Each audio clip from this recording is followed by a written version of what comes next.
Hi, it's Amelia here, the Undercover Architect. So today's tip comes in response to a question that I received from somebody in the UA community. They asked me about, they're renovating their home, they're planning to do it starting next year, but they've realised they've got a couple of bathrooms in the house they weren't going to touch, and they've now decided that they'll renovate them as well. And they're wondering whether they should renovate them now, or whether they should wait until they're doing the whole project and include them at that point. And wondering which is going to be cheaper and wondering which is the better approach. And so my advice to you whenever you're thinking about staging, whether to stage work or whether to do it all in one bundle, there's a couple of things to think about. Okay, so number one is cash flow. Sometimes staging is actually necessary for you to actually manage your cash flow. Sometimes you won't be able to afford to do the project all in one hit or invest that amount of money all in one hit, and so staging is actually a really good way of being able to get done what you need to get done as a process of actually managing how you're going to be able to pay for it. My recommendation if you are planning on staging your work is that you always map out the big picture first, so that you know that everything that you're doing is working towards that overall goal, so that you don't have to undo any work in order to do something else down the track.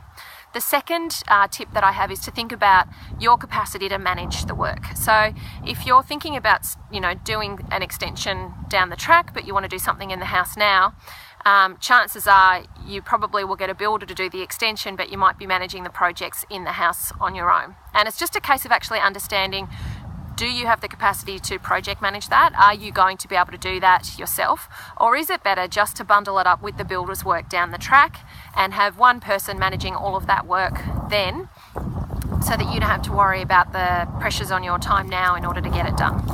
The third thing that is worth thinking about is just how you're physically going to live. So often renovating a home will require you to move out of it in order to get the work done, particularly when bathrooms and kitchens are involved. So if you're going to have to actually move out, then it may be worthwhile just letting all of that work happen at one time.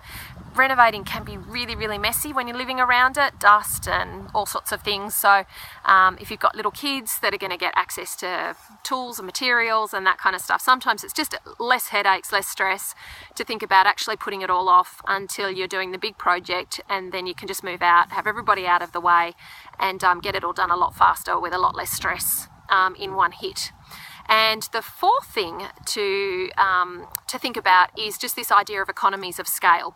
So sometimes it's actually more affordable, or you get better prices if you're able to buy bigger quantities of things. So for example, if you're buying tiles for your bathrooms as well as your living room floors and those types of things, you might be able to go to one supplier and get all of that in one hit and actually negotiate a better price overall, rather than trying to do the bathrooms now and then coming back later and doing the rest of the house next year and buying those materials at separate times. This can also extend to trades, things like plumbers and those types of things. Even though they might end up being on the site at different times from you, different times for different parts of the project, getting one plumber to do all of that work can often be less expensive than getting different, plumbers to come at different times and do different parts of the project. Okay, so in thinking about staging, those four things again, let's see if I can remember them. So the first one was the actual, what a classic, I can't remember. One was about moving out, whether that's necessary. First one was cash flow. Okay, let's start again. First one was cash flow, in terms of whether it's actually necessary for you to stage it in order to manage your cash flow. The second one was your capacity to manage the work and whether you're actually better off just getting one person to project manage everything at once rather than splitting it into different packages. The third was whether you have to move out and whether it's just the level of disruption to your lifestyle and whether it's just better to leave it all into one hit rather than stage it, or whether it's okay to disrupt your lifestyle a little bit now and then worry about that down the track. And then the fourth one was economies of scale. So whether it's actually going to be more advantageous for you to buy materials and products and tradespeople's work all in one hit rather than splitting it up. Okay, so they're my 4 tips for thinking about whether or not you should stage the different parts of your project. I hope you find that helpful. All right, see you. Bye.